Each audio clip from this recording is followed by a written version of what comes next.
approchons de toi, Seigneur. Ce matin, Seigneur, nous voulons dire combien tu es bon. Ce matin, Seigneur, sans toi, qui sommes-nous? Sans toi, nous ne pouvons rien, nous ne sommes rien, Seigneur. Nous savons que l'ennemi a bien manipulé, a bien voulu nous voir, oui, terrasser, anéantir, détruire. L'ennemi a bien voulu nous voir dans les difficultés, dans toutes sortes d'humiliations. Mais tu as été avec nous, Seigneur. Tu as rendu inefficaces les œuvres des ténèbres à notre égard. Tu as rendu stérile la force du mal, Seigneur. Tu as combattu pour nous. Le diable a mordu la poussière. Dans nos déplacements, Seigneur, tu nous as épargné des accidents. Tu nous as épargné, oh Dieu, de toutes sortes de pièges de l'ennemi. Ce matin, Seigneur, nous sommes là, oh Dieu, pour te dire merci. Nous sommes là pour te dire que tu es un Dieu fidèle. Nous sommes là ce matin, Seigneur, pour nous prosterner devant toi, pour t'adorer, pour te célébrer, pour, oh Dieu, dire combien tu es un Dieu fort et vainqueur. Merci infiniment de ce que tu nous as soutenus, Seigneur, dans nos épreuves, dans nos difficultés, Seigneur. Tu es celui-là qui nous a consolés, Saint-Esprit.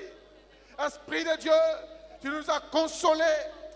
Oh Seigneur, lorsque nous étions face à l'adversité, lorsque nous étions face, oh Dieu, à toutes sortes de situations qui pourraient nous amener à nous attrister, à nous rendre inquiets, mais ta main puissante, ta parole, Seigneur, toi seul, tu as pu nous consoler. Toi seul, tu as pu penser nos plaies. Toi seul, tu as pu nous dire des paroles qu'il faut pour nous restaurer, pour nous renouveler, Seigneur, dans ce monde difficile, ce monde, oh Dieu, qui est un piège, ce monde des ténèbres, ce monde de toutes sortes, oh Dieu, des situations compliquées. Mais ta présence nous a fait du bien. Nous voulons ce matin, Seigneur, te traduire notre satisfaction. Nous voulons ce matin, Seigneur, trouver le mot qu'il faut, l'attitude qu'il faut. Oh Dieu, les pensées qu'il faut. Oui, oui, toute la disposition qu'il faut pour te dire merci. Nous voulons, Seigneur, ce matin, te confier nos cœurs. Nous voulons ce matin, oh Dieu, exalter ton nom, célébrer ton nom, louer ton nom, oui, exprimer notre joie et l'allégresse. Nous voulons ce matin, Seigneur, oh Dieu, louer ton nom, Seigneur. Nous prions que tout ce qui peut ternir notre joie, tout ce qui peut nous empêcher de toucher Dieu, tout ce qui peut nous empêcher, oui, d'être concentrés, tout ce qui peut nous empêcher, oh, de contempler ta gloire, tout ce qui peut nous empêcher d'exprimer notre reconnaissance. Nous prions que l'ennemi, les ténèbres, la puissance maléfique, que toute opposition soit anéantie ce matin et que ta gloire, oh Dieu, ta gloire, ta gloire, ta gloire remplisse ce lieu, ce temple, ce matin, Seigneur, et que nos cœurs soient réjouis. Nous prions que toutes les étapes de ce culte soient placées sous ton contrôle. Nous prions, Seigneur, de nous donner un esprit de louange, d'adoration, que ta parole vienne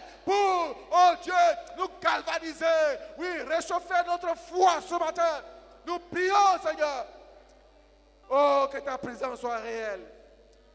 Manifeste, toi ce matin, nous te confions les chantres, qu'ils soient inspirés, qu'ils soient conduits, qu'ils soient sous l'onction de l'Esprit. Nous te confions les dirigeants, que l'Esprit de Dieu soit sur lui pour conduire le peuple, pour entraîner ton peuple dans un moment d'adoration, de louange et de culte vrai. Seigneur, nous te prions pour la Sainte Seine, pour les offrandes. Nous te prions, Seigneur, qu'à la fin de ce culte, Seigneur, ton cœur soit satisfait. Nous voulons, oh Dieu, donner un sens à notre présence ce matin. Nous voulons donner, oh Dieu, un sens à notre présence ce matin. Viens et conduis toutes choses. Père, merci. Parce que tu diriges ce culte par ta main puissante. Au nom puissant de Jésus-Christ. Amen. On va certainement lui demander ce matin de se manifester. Il est déjà en nous, il est en nous. Donc, il doit simplement se manifester pour que nos vies lui soient agréables. Alléluia. Amen. Mon âme soupira près de toi et mon esprit en moi. Amen. Alléluia. Cherche, toi seul est le désir de mon cœur et Seigneur, je suis à toi. Mon âme soupira près de toi et mon esprit en moi te cherche. Toi seul est le désir de mon cœur et Seigneur, je suis à toi. Mon âme, alléluia, et toi et mon esprit en moi te cherche. Toi seul est le désir de mon cœur et Seigneur, je suis à toi. Tu es mon bouclier, tu es mon bouclier, ma force, le rocher sur qui j'ai fondé ma vie. Toi seul est le désir de mon cœur et je t'adorer. Mon âme soupire après toi, Seigneur. Mon âme soupira Amen. chaque jour. Seigneur, remplis-moi de ta présence, s'il te plaît. Alléluia.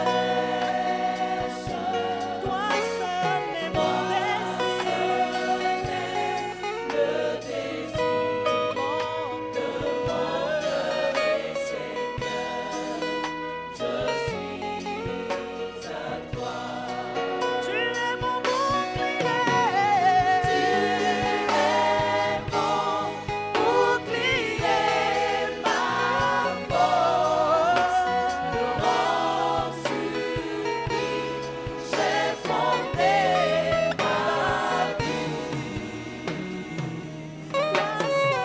Toi seul est le Seigneur, agis en moi, s'il te plaît. Mon cœur est celui.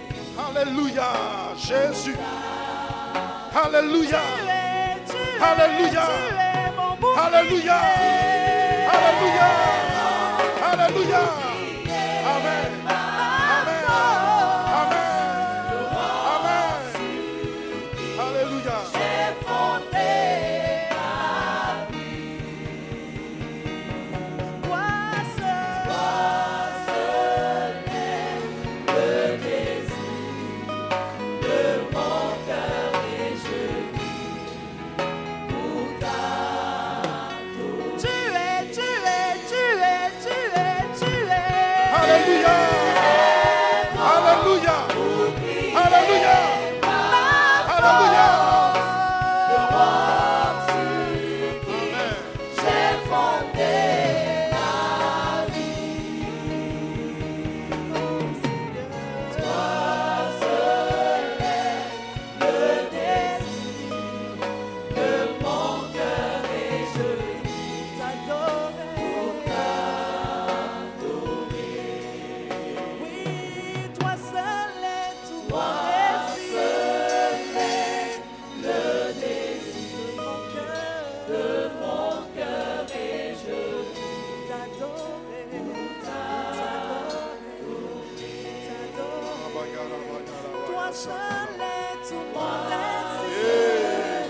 Shagalabo. Elebalaya Shagalabo. Elebalabala.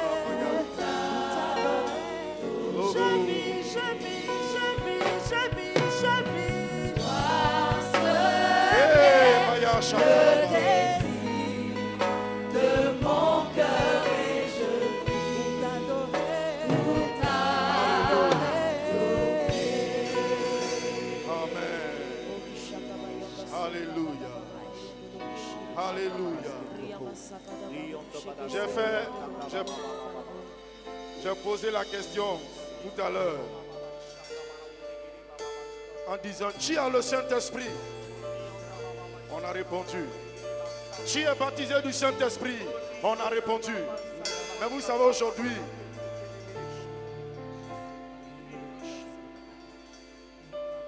on prend le Saint-Esprit pour juste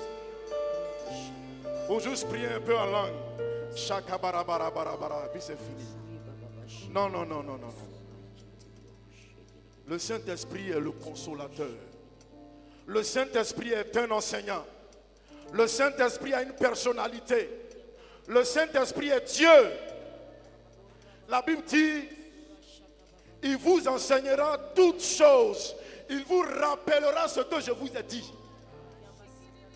Le Saint-Esprit peut t'expliquer les mathématiques. Le Saint-Esprit peut t'expliquer tout. Mais aujourd'hui, on néglige le Saint-Esprit. On parle un peu en langue et c'est tout. Je vous encourage ce matin à vous approcher du Saint-Esprit. Le Saint-Esprit est en nous. Le Saint-Esprit il est en toi. Il dit, Jésus a dit, il va demeurer avec vous et il sera en vous. Il demeure avec vous maintenant. Il parle aux disciples, mais il sera en vous. Parlant du baptême du Saint-Esprit, il sera en vous. Aujourd'hui, on se comporte comme si le Saint-Esprit n'est pas en nous. On demande la présence du Saint-Esprit, mais il est déjà en toi, mon frère. Il est déjà en toi et il doit te diriger. Ce n'est pas pour parler un peu en langue seulement. Non, non, non, non, non, non, non, non, non. Il doit te diriger. Et ce matin, pendant ce culte, je vous encourage à vous approcher du Saint-Esprit. Je vous encourage à vous approcher du Saint-Esprit. J'ai été édifié fortement quand ce matin j'écoutais Fréquence Vie et j'entendais le pasteur Ayoma prêcher. Il parlait du Saint-Esprit, mais je suis content, je suis heureux parce que c'est ce que j'avais à cœur. Que le Saint-Esprit vous pousse à vous approcher de lui. C'est un enseignant. Il dit, vous rappellera tout ce que je vous ai dit. Il vous annoncera les choses à venir. Il prendra de ce qui est en moi et vous l'annoncera. Mais comment on peut faire une vie chrétienne sans le Saint-Esprit? Comment on peut mener une vie chrétienne sans le Saint-Esprit? C'est pas possible. Tu vas te forcer, tu vas te fatiguer. C'est pas possible. Même ce matin, si tu peux prier en langue, si tu peux chanter en langue, si tu peux l'adorer, tu peux dire au Saint-Esprit, développe-toi en moi. Développe-toi en moi. Vous verrez, la gloire de Dieu va se manifester. La gloire de Dieu va se manifester. Ta vie ne sera plus la même. C'est le Saint-Esprit qui a ressuscité Jésus d'entre les morts. C'est le Saint-Esprit qui a conduit Jésus dans le désert pour jeûner. Il nous faut le Saint-Esprit. Il nous faut le Saint-Esprit. Alléluia. Pendant ce culte, dis au Saint-Esprit, développe-toi en moi. Seigneur, je ne suis pas encore baptisé. Remplis-moi. Je suis baptisé. Il dit, sera en vous. Alléluia. Amen. Groupe musical. Alléluia. Eh, malaya shakabalawo. Kembalaha yada shakabalawo. Le marine de Salavaria le pré. Oh Jesus. La marine de Salavaria le pré. Oh malaya de shakabalawo. Alléluia. Alléluia. Alléluia. Alléluia. Amen.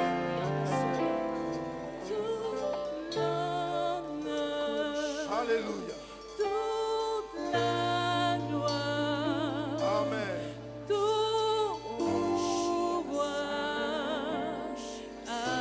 Alléluia. Alléluia.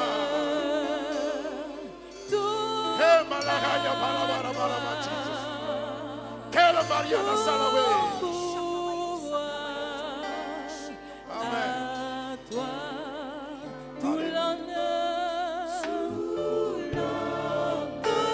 la gloire. Mariana Salaway. Oh, Jesus.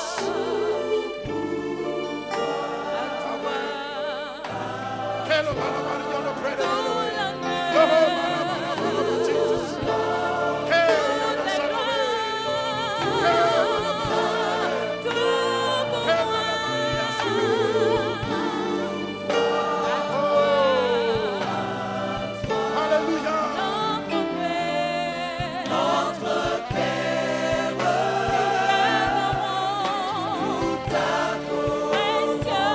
Jésus,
Oh, Jesus.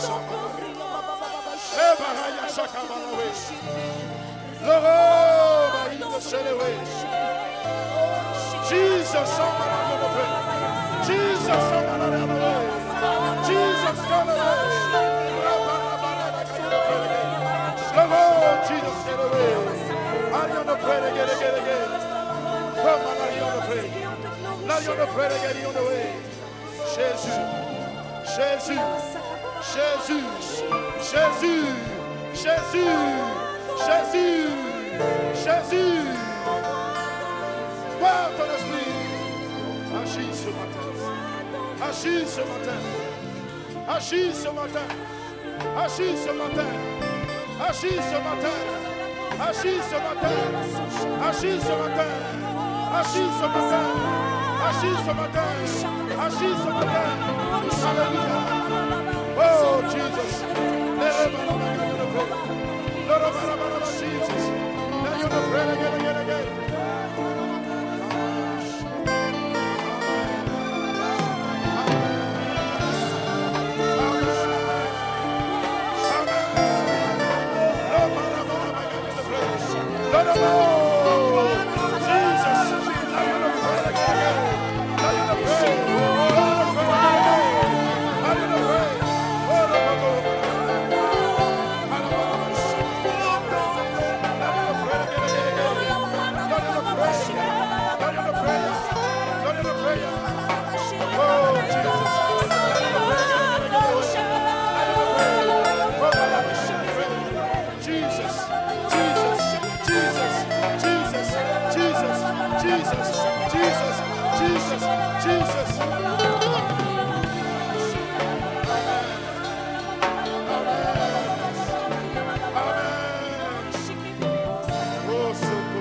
On prie au nom de Jésus.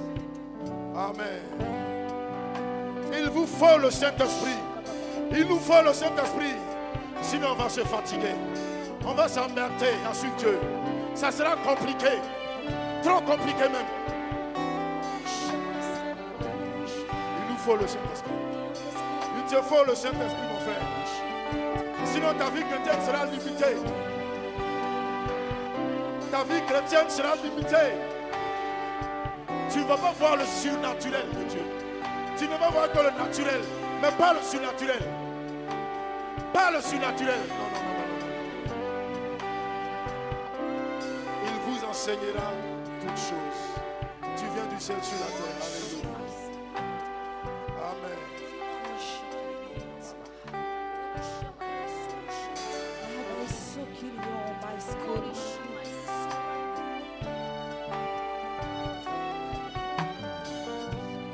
Seigneur, j'élève ton nom. Seigneur, j'aime chanter tes louanges. Je suis heureux, tu règnes dans ma vie. Que tu sois venu pour me sauver. Je lève ton nom, Seigneur. Seigneur, j'élève ton nom. J'aime chanter tes louanges. Seigneur, j'aime chanter tes louanges. Je suis heureux. Tu règnes dans ma vie. Tu es venu pour me sauver. Sois venu pour me sauver. Je lève ton nom, Seigneur. Seigneur, j'élève ton nom. Que j'aime chanter tes louanges.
Alléluia.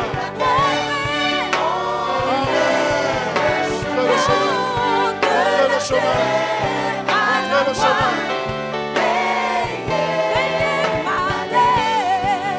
Alléluia. Alléluia. Alléluia. Je lève ton nom. Je lève ton nom. Je lève ton nom.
Jésus, au nom de Jésus, alléluia, alléluia, alléluia. Vous savez, très souvent parce qu'on veut être un peu, comme on le dit, chrétien civilisé.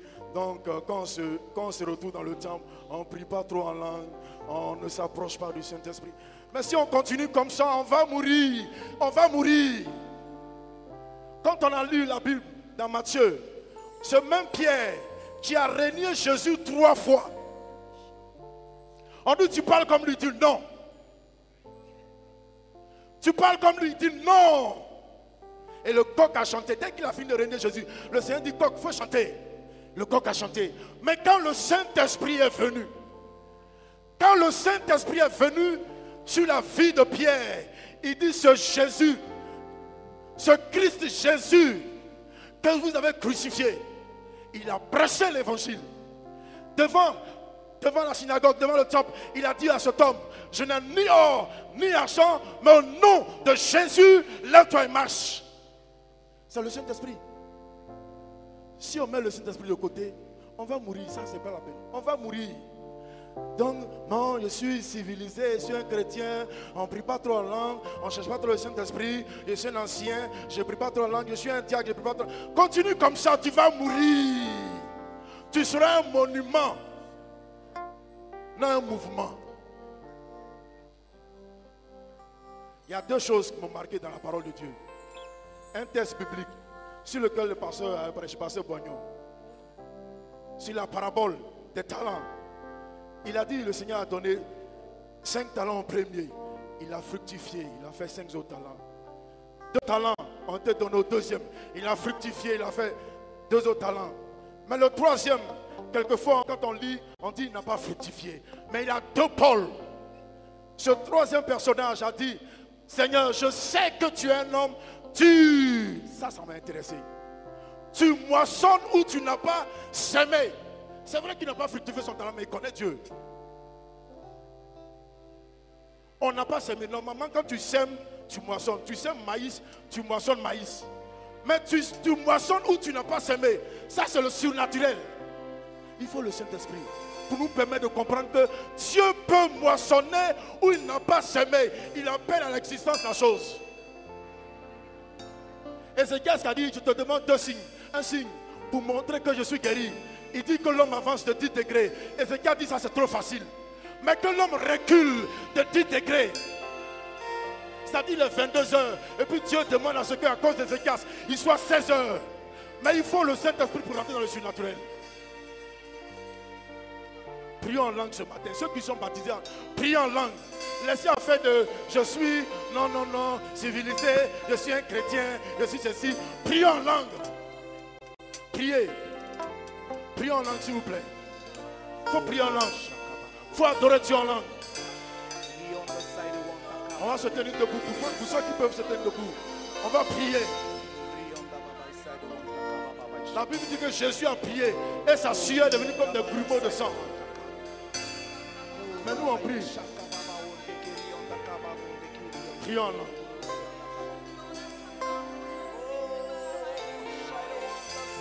Prions là.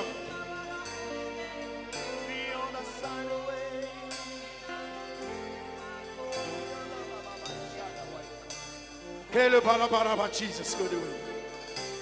Quelle balabari on the Jesus carry on the pray. Lord marine the solo way. Jesus carry me on the way. Carry on the pray that Jesus keep me on the way. Carry on the Jesus king the one on the pray.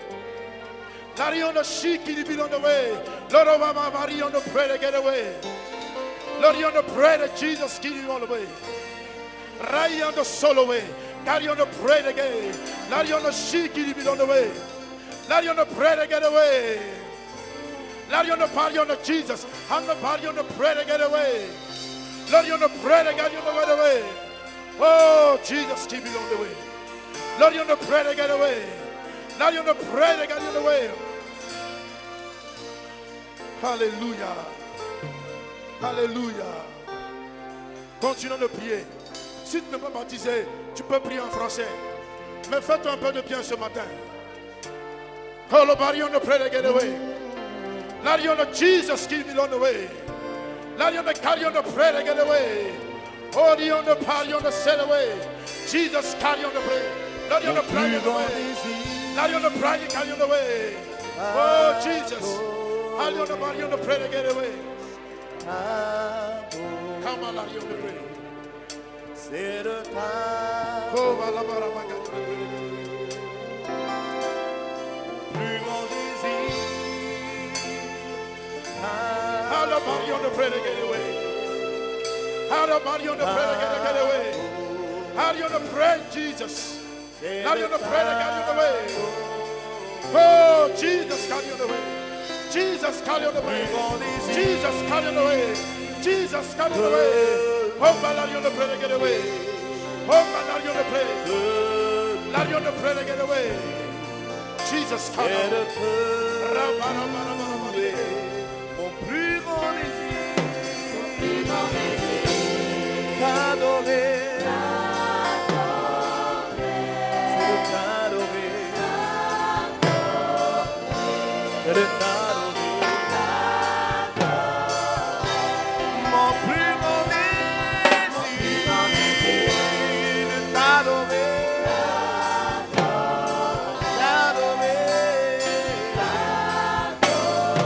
Oh, je veux t'adorer.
que le peuple de Dieu peut te chanter de tout cœur. Jéhovah, Jéhovah, sois loué, Jéhovah, sois loué, Jéhovah. Et mais levez vers l'Éternel, disons ensemble, sois loué, Jéhovah. Oh Adonai, sois loué. Sois loué. Oh, El Shaddai, sois loué.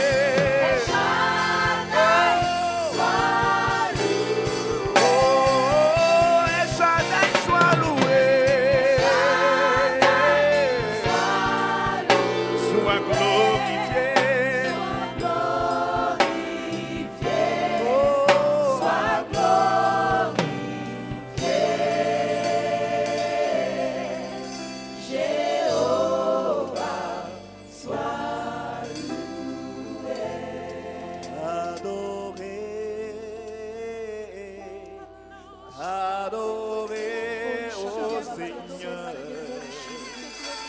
Désir de t'aimer et t'adorer. Est-ce que le peuple de Dieu peut chanter avec nous? T'adorer. Alléluia. Mon désir est de te servir, d'aimer.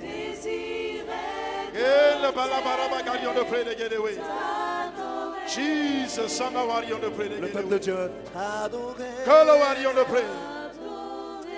Amen. Agis ce matin. Au nom de Jésus. Amen. Mon désir est de t'aimer. Encore plus fort.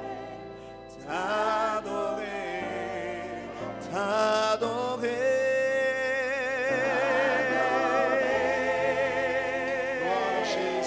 Je veux t'adorer. Alléluia. Mon désir est de t'aimer.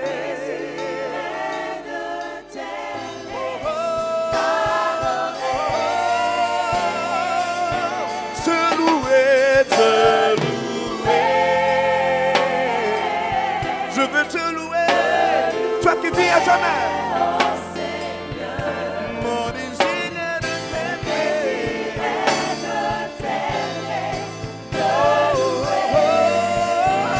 je veux te servir,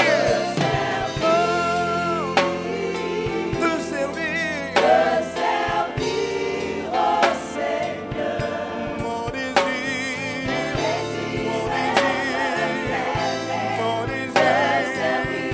t'acclamer, t'acclamer, t'acclamer, nous t'acclamer.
Hallelujah. We worship you, Jesus.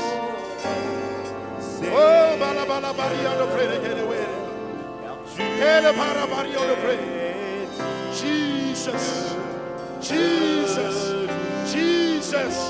Jesus. Hallelujah. Tu es l'alpha.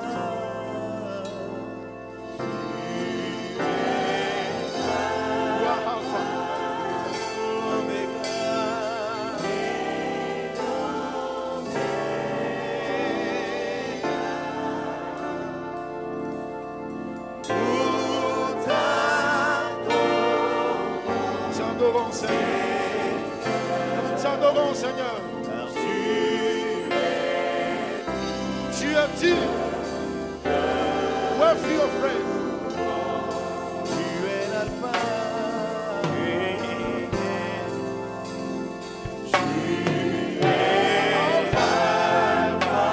Alléluia. Oh, Jésus. Oui, quelques mots des cœurs. Alléluia.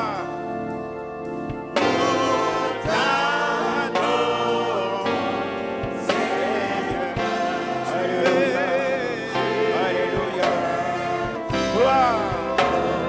Gloire. nous te Nous t'adorons ce matin.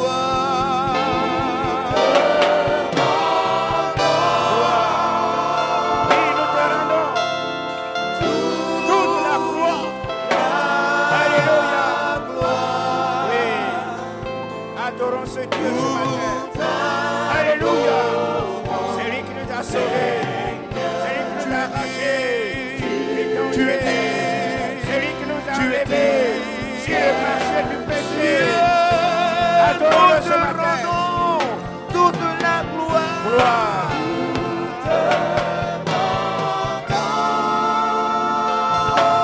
Alléluia. Gloire. Oui, des corps et des corps. Alléluia. Oui, Seigneur. Nous t'adorons, Seigneur. Tu es digne de louange. Gloire. Il dit qu'il est le seul digne de recevoir notre louange, notre adoration et nos vies comme sacrifice vivant. Merci Seigneur.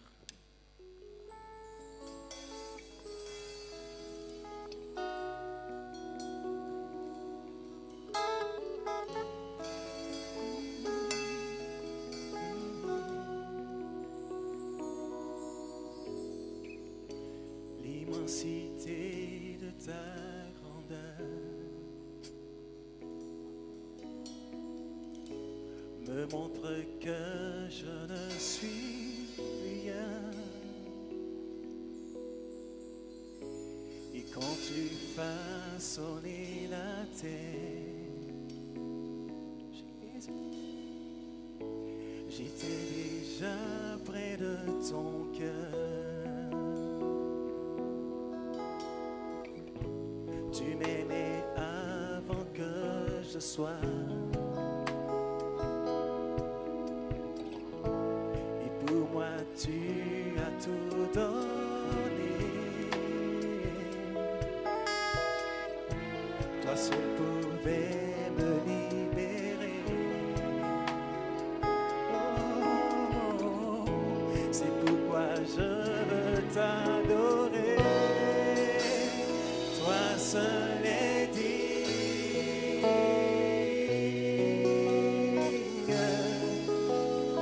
de recevoir louange et gloire pour l'éternité. Toi seul est digne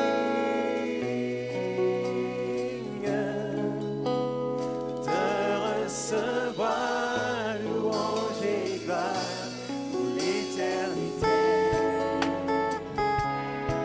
C'est dans ta présence, Seigneur, que je veux demeurer. Dans ta présence, je me tiens. Car tu as tout ce dont j'ai besoin.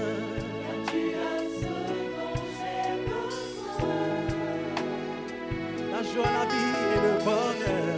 La joie, la vie et le bonheur. Sont dans tes pavillons. Mon sauveur, toi seul est digne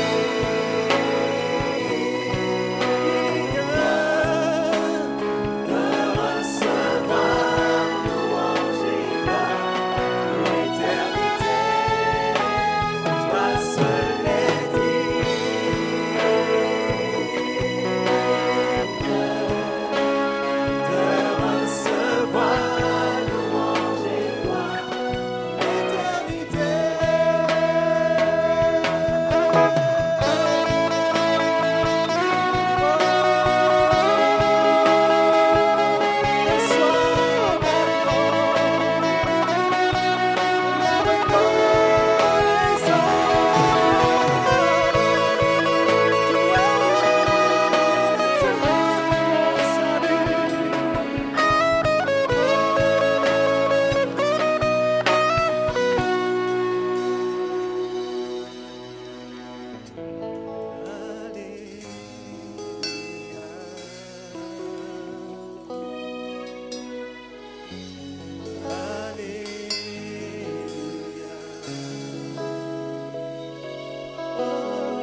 parole du Seigneur est celle-là qu'il nous faut et nous sommes toujours heureux quand l'occasion nous est donnée d'écouter la parole de Dieu et de venir les dimanches.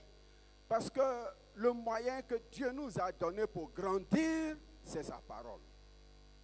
On peut dire Amen.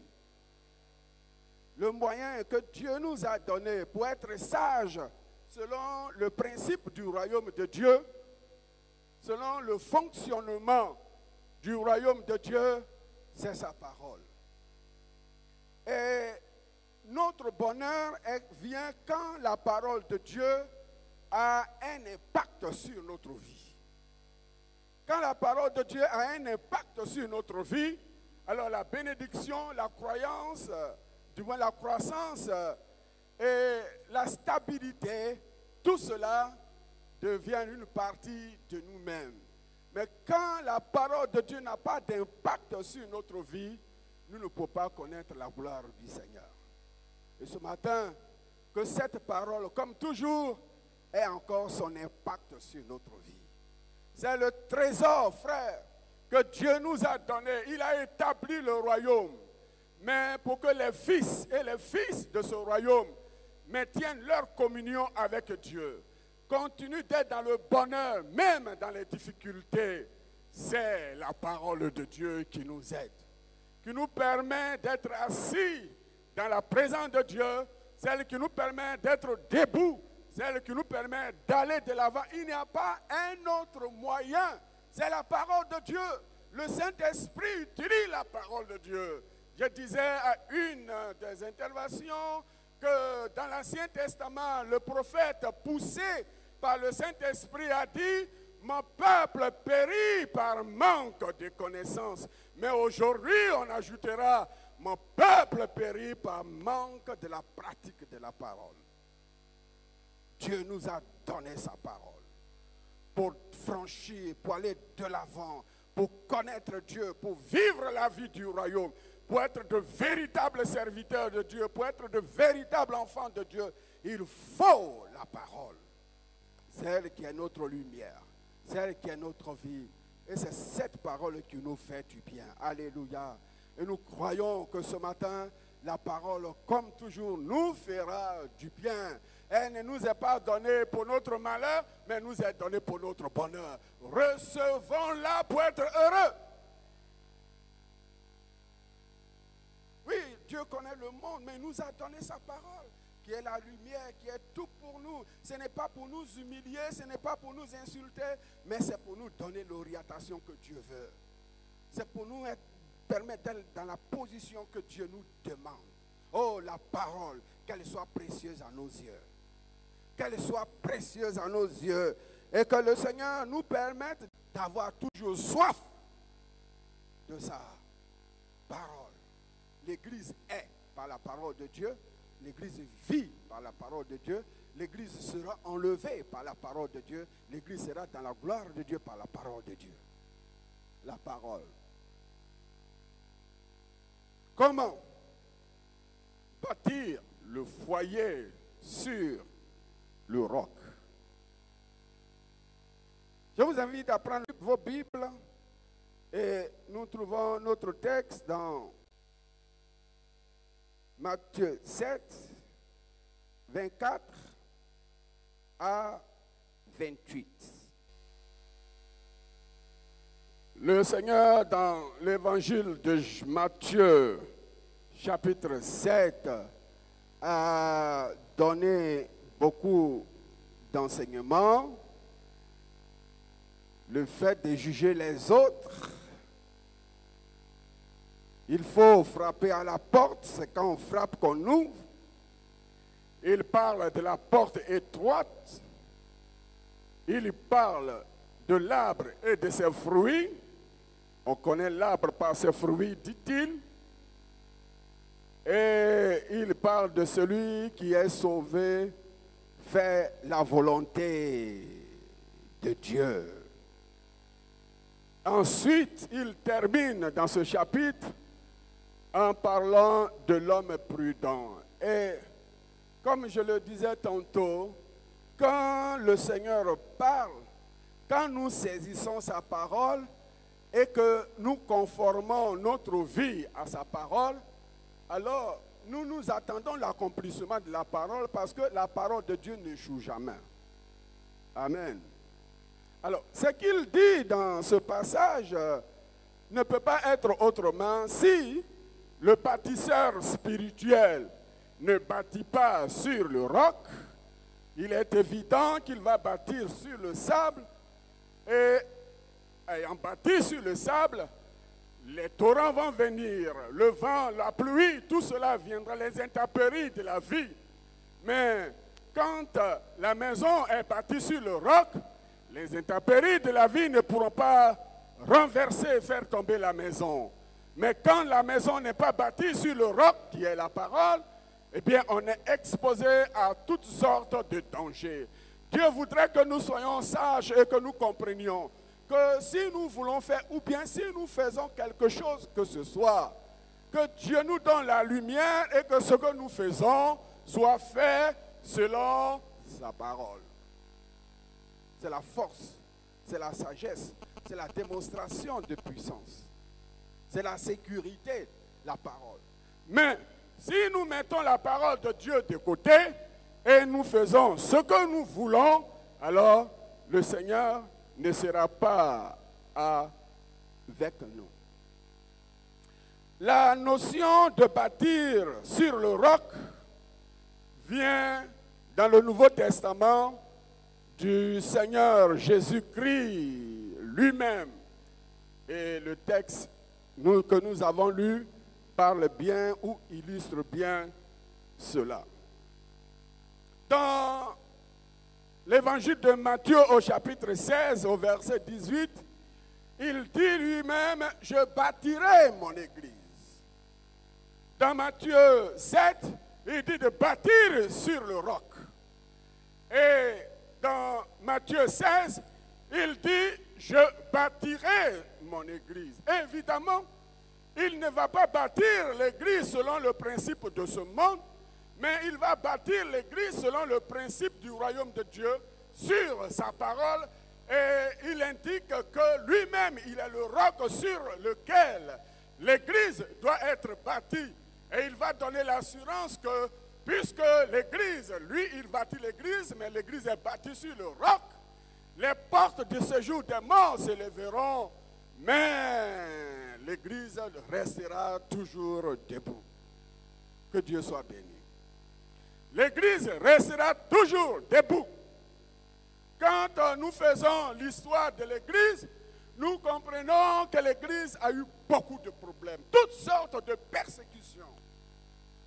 Persécutions de toute forme violente.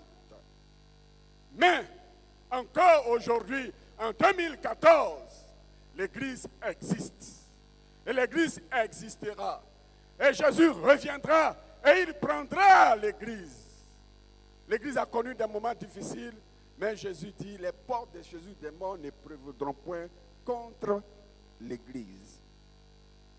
C'est notre apôtre bien-aimé, l'apôtre Paul, qui, par rapport au fait de bâtir, nous donne quelques précisions en disant que oui, il faut bâtir. Lui, il a posé le fondement, il le dit dans l'épître aux Corinthiens, mais il dit que le temps viendra où l'œuvre de chacun sera révélée, sinon démontrée par les matériaux utilisés pour bâtir. Si quelqu'un a bâti avec de l'or, s'il a bâti avec l'argent, s'il a bâti avec le foin, eh bien le tout viendra, le jour viendra où si tu as bâti avec le foin, eh bien le feu consumera le foin, la paille. Mais si tu as bâti avec les matériaux solides, eh bien le feu ne pourra pas consumer tout cela. Il veut nous dire que la parole de Dieu reste notre fondement le plus sûr. Amen. La parole de Dieu reste notre fondement le plus sûr. Comment bâtir le foyer sur le roc? Je voudrais, dans cette introduction, parler de la nécessité et de l'importance de bâtir le foyer sur le roc. Vous voyez, le couple homme-femme, selon Genèse, est celui-là qui est au centre privilégié de la création. Dieu a créé l'homme et il a créé la femme. Il les a créés à sa ressemblance, à la ressemblance de Dieu. Mais dans le récit de narration de la création de l'homme, il est dit que Dieu a soufflé son souffle de vie et l'homme est devenu un être vivant. Il y a donc une part, il y a une partie de Dieu lui-même en l'homme. Et cette partie de Dieu en homme fait de l'homme un être spécial. Un être spécial par rapport à toute la création selon Genèse. Et Dieu a placé l'homme et la femme dans le jardin. Le but de Dieu en créant l'homme est que l'homme soit heureux, mais que l'homme soit surtout en communion permanente avec l'Éternel Dieu. Et nous voyons cela. Rien ne manquait à l'homme et à la femme dans le jardin. Mais mieux, le pouvoir de gouverner, de dominer a été donné à l'homme et à la femme. Quel bonheur! Celui qui a le droit exclusif de la domination et du règne, c'est Dieu. Amen. Celui qui a le droit exclusif de domination et de règne, c'est Dieu. Mais voilà, Dieu partage sa fonction, disons, avec l'homme. Pour dire que Dieu aime l'homme et Dieu a mis l'homme sur un piédestal et a donné une position spéciale à l'homme. Et l'homme et la femme étaient heureux dans le jardin. Dieu venait à eux, ils avaient une communion parfaite avec Dieu.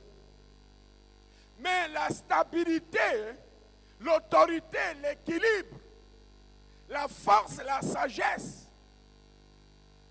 de l'homme réagissait sur le reste de la création. Ça veut dire quoi? Ça veut dire que tant que l'homme reste en communion et que l'homme reste dans l'obéissance à Dieu, tout autour de lui reste dans la stabilité et dans la sérénité, dans la tranquillité. Voilà le secret. Voilà le secret.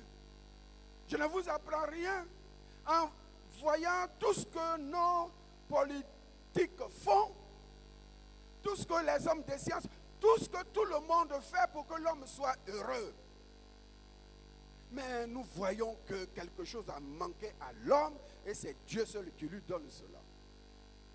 C'est vrai que nous recevons beaucoup d'informations au travers des journaux, la télévision, mais cette semaine, au moment où j'écoutais les nouvelles, il est dit qu'il y avait des gens du Kenya qui étaient dans un car et qui ont été arrêtés quelque part par d'autres hommes qui ont essayé de faire le tri selon leurs critères.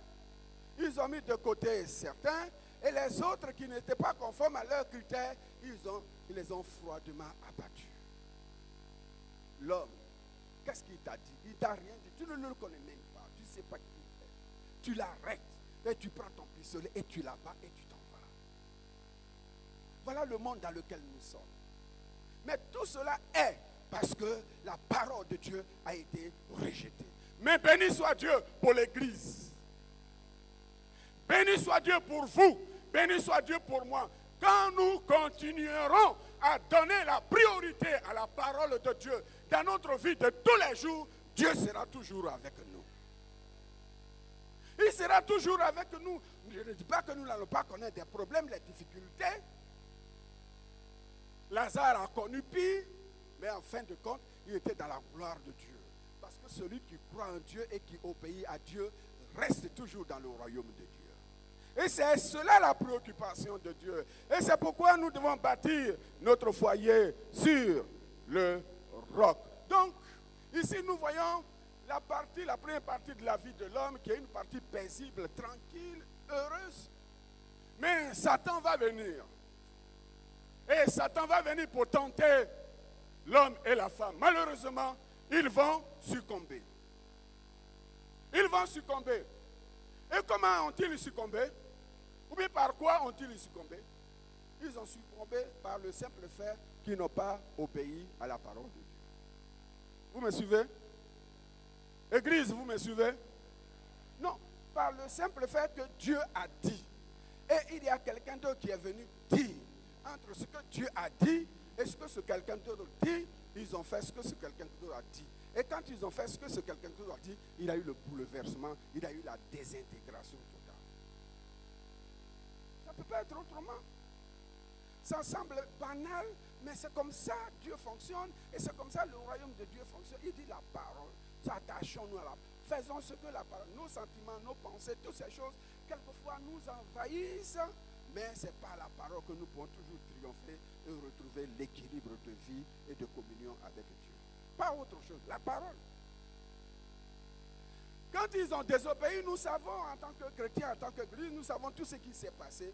Et depuis lors, trouble, désintégration, souffrance, maladie, toutes ces choses, tout ce que Dieu avait prévu pour notre bonheur est tourné contre nous. Et je dis par exemple, Dieu a donné la responsabilité à l'homme de travailler dans le jardin. Il lui a donné la responsabilité. C'était une occasion d'épanouissement, de tranquillité. Dieu lui a donné, c'était le bonheur. Mais à partir du péché, le travail, même jusqu'à aujourd'hui, quand tu ne travailles pas, tu te plains, tu souffres parce que tu n'as pas d'argent. Mais une fois que tu travailles, tu réalises aussi le poids du travail. Oui. Le travail n'est plus totalement ce moyen d'épanouissement, mais c'est devenu une corvée. Mais le jour viendra où Jésus nous en délivrera. Donc la parole est importante. Elle est importante. Et c'est par la parole que tout se fait. Donc depuis la chute, il y a eu cette désintégration. Désintégration dans le sens de rapport avec Dieu.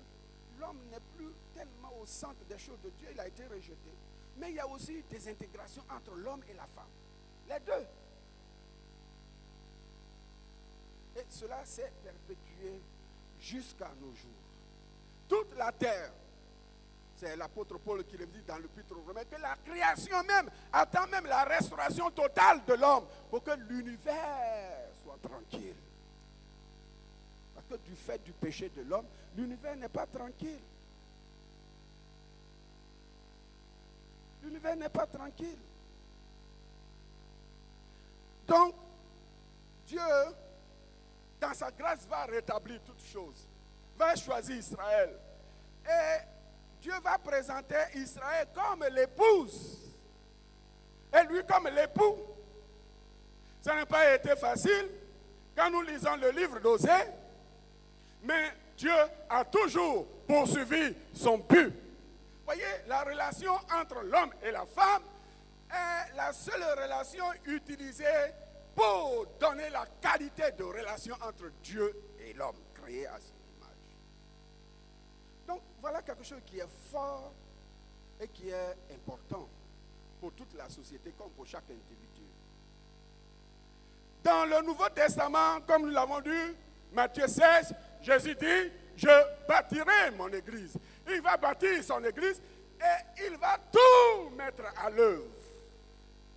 Il va aimer l'église. Il va donner des trésors, bénédictions, tout cela à l'église. À l'église. Mais l'église demeurera et restera toujours cette épouse du Seigneur.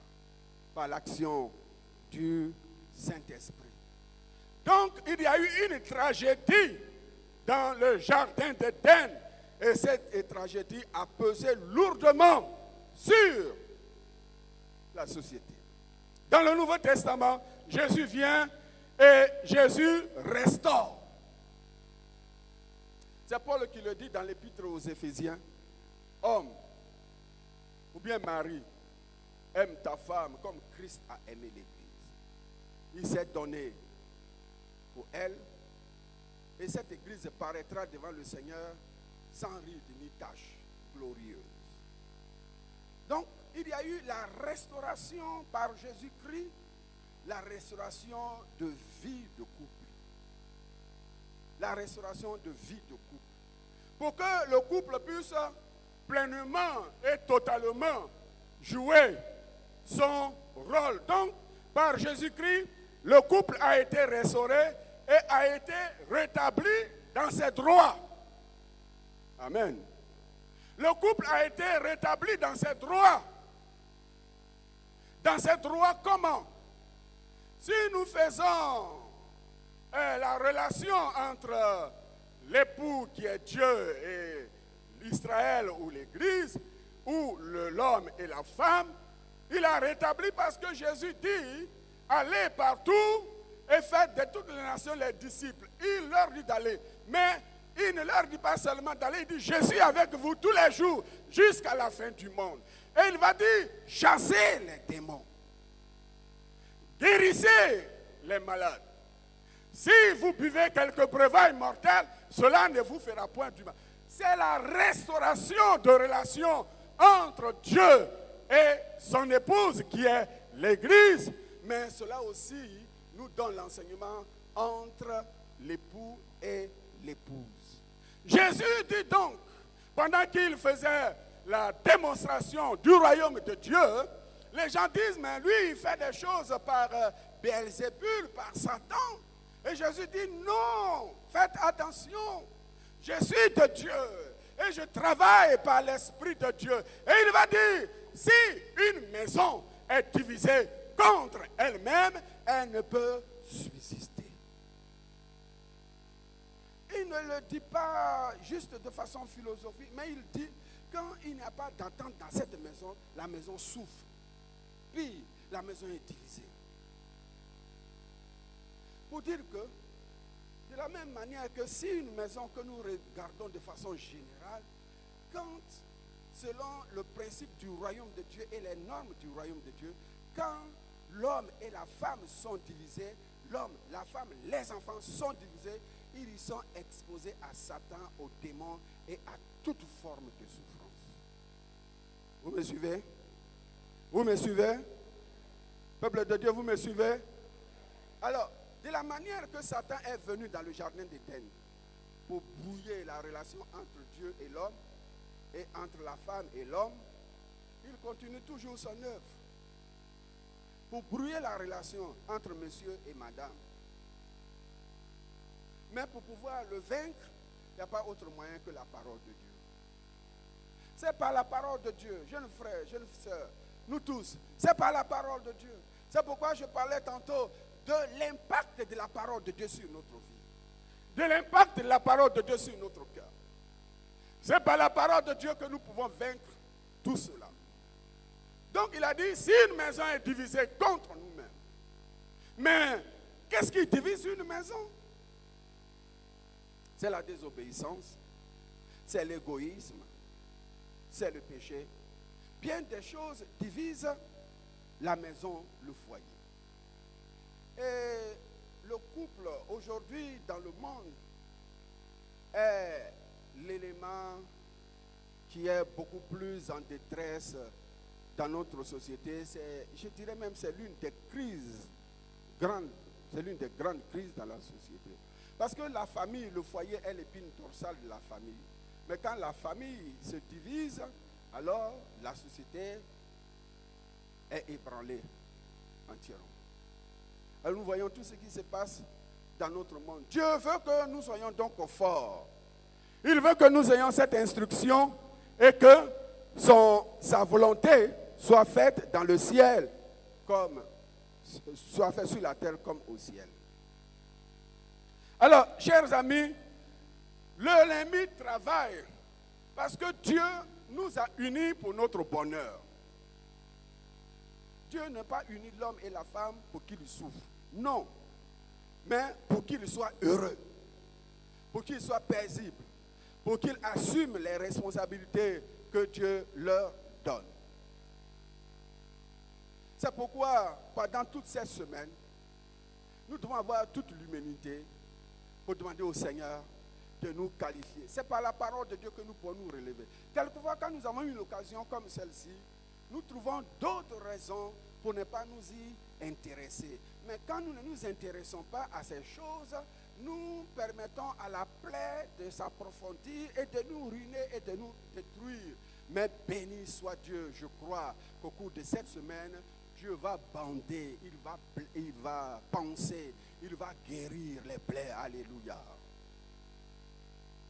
Parce que nous ne pouvons pas prétendre être un bon mari, un bon chrétien, si nous ne sommes pas un bon mari sur la base de la parole de Dieu. Nous ne pouvons pas prétendre être une bonne épouse si nous ne sommes pas une bonne chrétienne. Nous ne pouvons pas être chrétiens à l'église, nous ne pouvons pas être chrétiens au travail, nous ne pouvons pas être chrétiens dans les autres secteurs de notre vie et être un mauvais ou une mauvaise épouse ou un mauvais époux. Tout commence à la maison.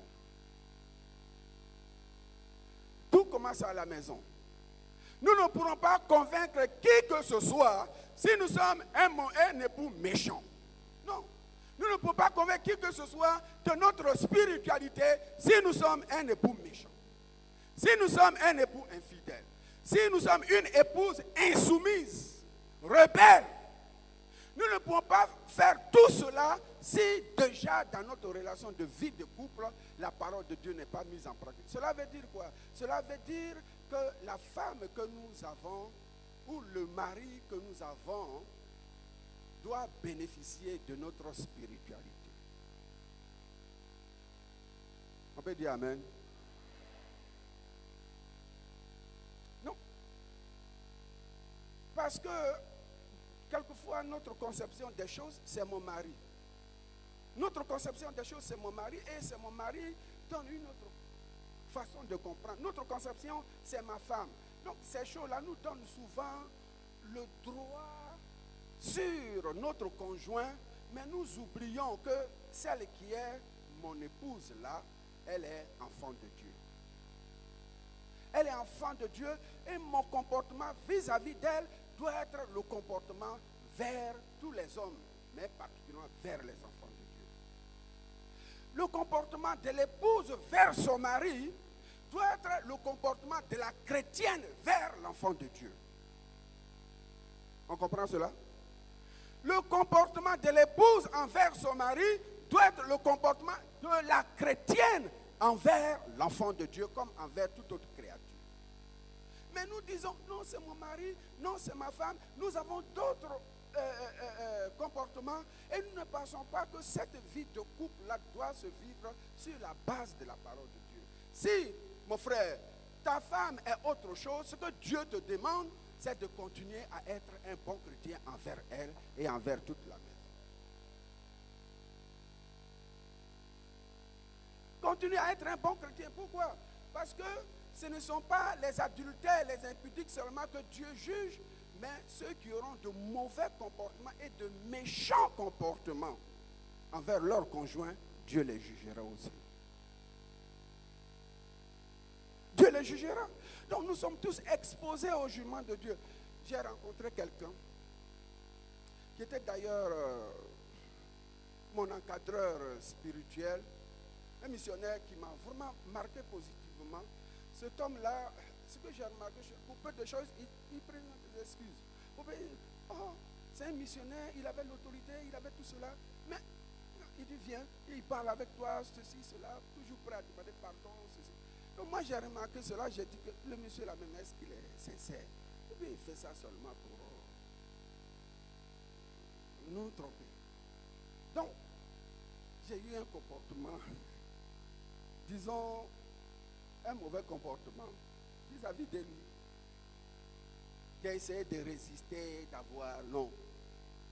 Et effectivement, il cherchait à me rencontrer.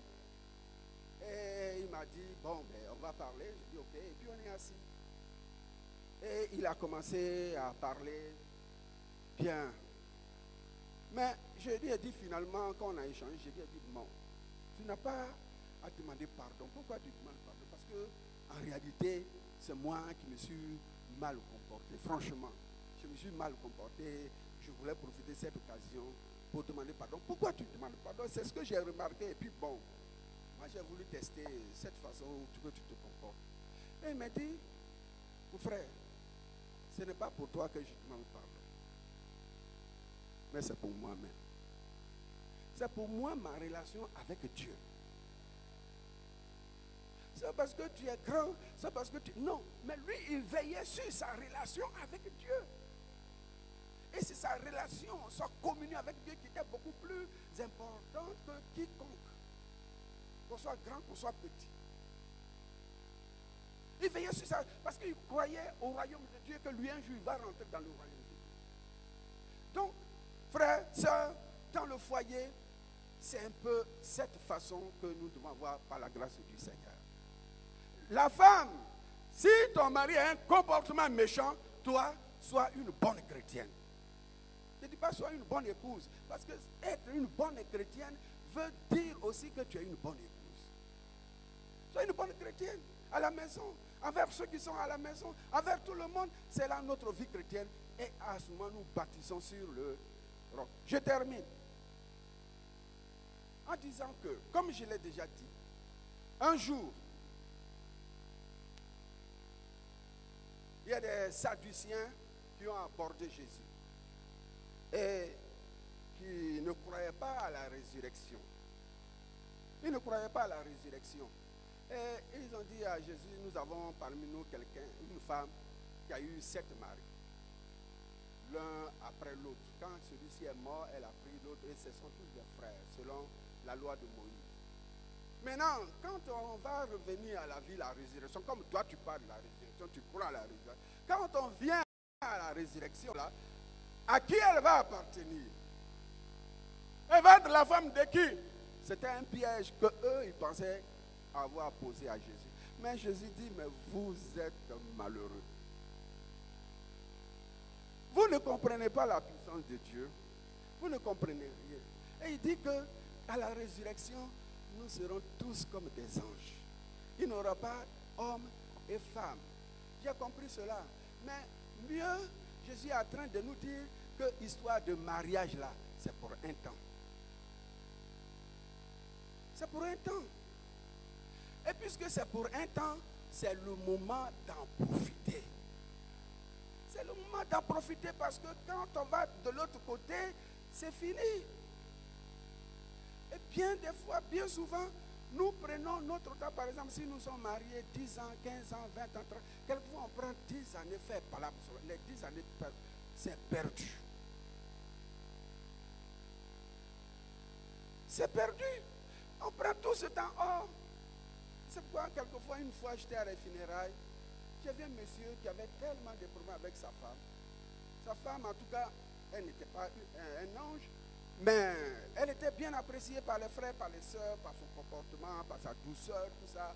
Et quand il y a des problèmes, les pasteurs, les responsables vont dire, hey, mon ami, fais attention, il ne faut pas faire comme ça, la Bible est ceci, là. Ah, non, c'est ma femme, je fais ceci. Et il a toujours raison, il ne veut pas écouter ce que les autres disent. Un jour, la femme décède, elle est morte. Elle est morte. Et c'est pendant que le corps de sa femme est à la morgue que lui veut me traître un bon mari. Ma femme est morte. Ma femme est décédée. Il pleure. Mais, mon ami. Souvent, on veut être une bonne épouse après la mort de notre conjoint. C'est après quand il meurt qu'on réalise qu'on avait un mari, qu'on avait quelqu'un, qu'on devait être en paix avec lui, qu'on devait lui rendre service, qu'on devait l'aider comme il faut. Église de Cocody, ne soyons pas de bons époux après le décès de nos épouses. Femmes, ne soyons pas de bonnes épouses après le décès. Maintenant que nous devons profiter. On peut applaudir le Seigneur pour ça.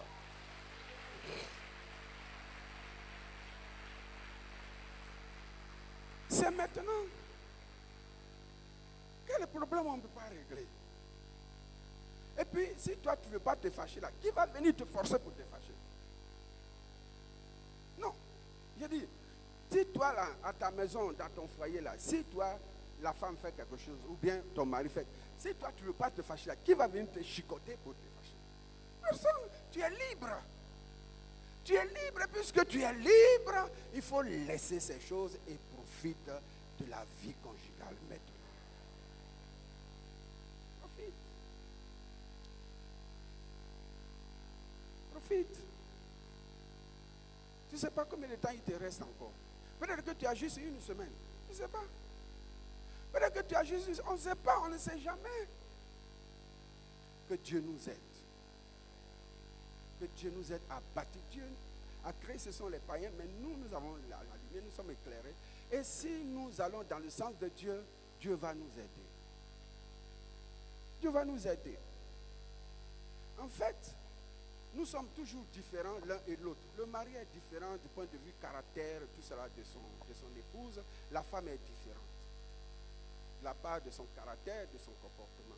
Mais vous savez, le foyer, comme on le dit, le mariage, on n'a pas assez de temps. Le mariage, le dictionnaire dit que c'est un contrat. Mais dans la perception biblique, c'est plus qu'un contrat. C'est plus qu'un contrat. Et le mariage a cette forme poétique, dans le sens que le mariage, c'est l'intégration des différences. Quand on met deux couleurs ensemble, on dit ça se marie. Vous savez, ça va ensemble. Les couleurs sont différentes, mais il y a une intégration. Donc, bien que nous soyons différents, nous pouvons être intégrés. Et ce que nous pouvons faire pour être utiles à notre époux, c'est que si nous connaissons la faiblesse caractérielle ou autre de notre époux, la meilleure façon de le faire, c'est de ne pas prendre sa faiblesse comme une âme pour le détruire. C'est de prendre sa faiblesse pour lui être utile. Et il va dire, vraiment, Dieu m'a béni.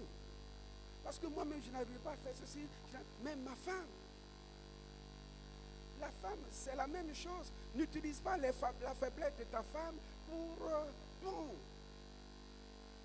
dire que ceci, cela. Non, utilise sa faiblesse pour être. C'est-à-dire, c'est la porte que Dieu te donne pour entrer au cœur de sa vie. Amen. C'est l'occasion, c'est la porte que Dieu ouvre. Quand tu découvres les faiblesses de ton conjoint, Dieu est en train de te dire, voilà là où tu peux être utile. Voilà là où tu peux lui être utile. Mais ne prends pas ça pour l'insulter, ne prends pas ça pour cracher sur elle, ne prends pas ça pour marcher sur elle, ne prends pas ça pour le mépriser, ne prends pas ça pour l'insulter, ne prends pas ça comme un critère d'insoumission. Non. Sa faiblesse là, Dieu te dit comment tu peux lui être utile. Comment tu peux lui être utile. Et si nous bâtissons comme ça, Dieu va nous bénir. Nous allons être heureux. Qu'au cours de cette semaine, toutes ces choses que nous avons entendues, Dieu puisse nous aider. Dieu ne nous a pas mis ensemble pour nous détruire, mais il nous a mis ensemble pour que nous soyons forts ensemble. Pardonnons-nous les uns les autres. Comprenons-nous les uns les autres. Soutenons-nous les uns les autres. Parce que cette vie de foyer, de vie de couple que nous avons, Jésus a dit que c'est pour un temps. Et puisque nous ne connaissons pas la fête de ce temps, c'est maintenant que nous devons en profiter et nous serons heureux à la gloire du Seigneur. Que Dieu vous bénisse.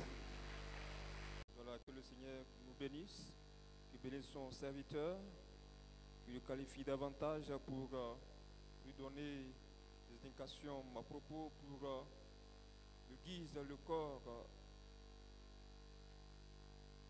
du Seigneur. Nous allons tous ensemble nous élever et prier le Seigneur par rapport à la parole de Dieu que nous venons d'entendre. À savoir que bâtir le foyer sur le roc doit nous donner des pensées dans un premier temps à la parole de Dieu, car le foyer, pour sa consolidation, a besoin d'être assis sur la parole de Dieu. Loin de la parole de Dieu, il lui serait difficile de connaître la joie et le vrai bonheur. Nous avons besoin que la parole de Dieu soit le socle de la vie de notre foyer. Ensemble, nous allons élever la voix vers le Seigneur, prier pour les couples, prier pour le foyer, prier pour les fiancés, ceux qui cherchent à se fiancer pour se marier.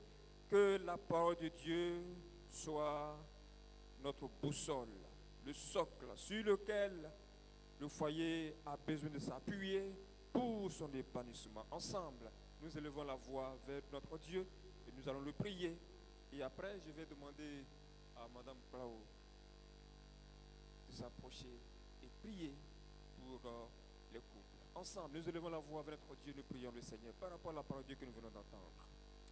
Béni sois-tu notre Dieu, notre Père, au nom de Jésus-Christ pour ta grâce et pour ta bonté. Merci pour ta parole, en effet, qui nous invite à nous reconsidérer, considérer ce que nous sommes vis-à-vis de notre conjoint, ce que nous sommes vis-à-vis de notre conjointe. Notre Dieu, nous voulons que tu nous donnes cette force de nous appuyer sur ta parole, car nous éloigner de ta parole, il nous serait difficile d'accomplir ta volonté dans notre vie. Parce que Seigneur, celle que tu as mis à côté de nous, celui que tu as mis à notre côté, aussi celui-là qui a besoin de rentrer dans ton royaume céleste. C'est pourquoi nous avons besoin d'avoir une relation intime, une relation en effet de cœur à cœur avec toi. Et cela dépend de notre relation avec celui qui se trouve à notre côté.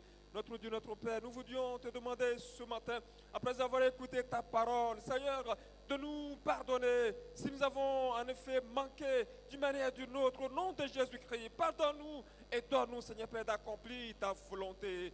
Seigneur, merci parce que nous croyons que tu nous aideras à y parvenir. Élevé sois-tu ce matin pour ta parole. Tu connais nos faiblesses, tu connais nos manquements. Nous avons besoin de nous appuyer sur ta personne. Nous avons besoin de nous appuyer sur ta parole. Seigneur, pour glorifier ton Saint-Nom.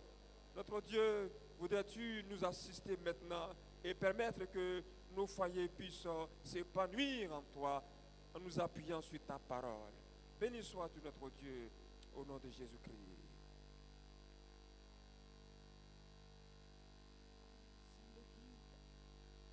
Éternel notre Dieu et notre Père, ce matin nous venons à tes pieds parce que sans toi nous ne sommes rien. Ta parole nous appelle, ô Dieu, à nous aimer, à pardonner, Seigneur, à respecter nos conjoints, à nous respecter les uns et les autres, Seigneur. Ta parole ne parle pas en vain. Seigneur, si tu nous parles, c'est pour nous aider à, oh Dieu, à compter sur ta grâce, à nous appuyer sur toi, Seigneur. C'est pour cela, ce matin, tel que nous sommes, nous nous prosternons à tes pieds pour implorer ta grâce, pour te demander de nous aider, Seigneur. Oh Dieu, à nous pardonner les uns les autres, à nous accepter, à nous aimer comme il se doit, Seigneur, parce que toi, tu nous as aimés. C'est pour cela que tu as donné Jésus-Christ, oh Dieu, à la croix, pour que nous soyons sauvés. Qui sommes-nous pour ne pas nous pardonner? Seigneur, ce matin, aie pitié de nous et que cette parole soit aggravée sur le tableau de notre cœur et que tous les jours, nous puissions la mettre en pratique et marcher selon cette parole pour que nos foyers soient sauvés, pour que nos filles soient sauvées et que la vie de nos enfants soit sauvée parce que toi, tu es Dieu. Merci pour ta grâce. Merci pour ton serviteur. Merci pour les uns et pour les autres. Merci pour les couples de l'église que tu bénis. Merci pour ceux qui sont fiancés. Merci pour les célibataires que tu bénis. À toi seul la gloire, la louange et l'adoration parce que tu es Dieu. Sois béni dans le nom de Jésus. Merci Seigneur. Amen. C'est la joie, c'est la joie,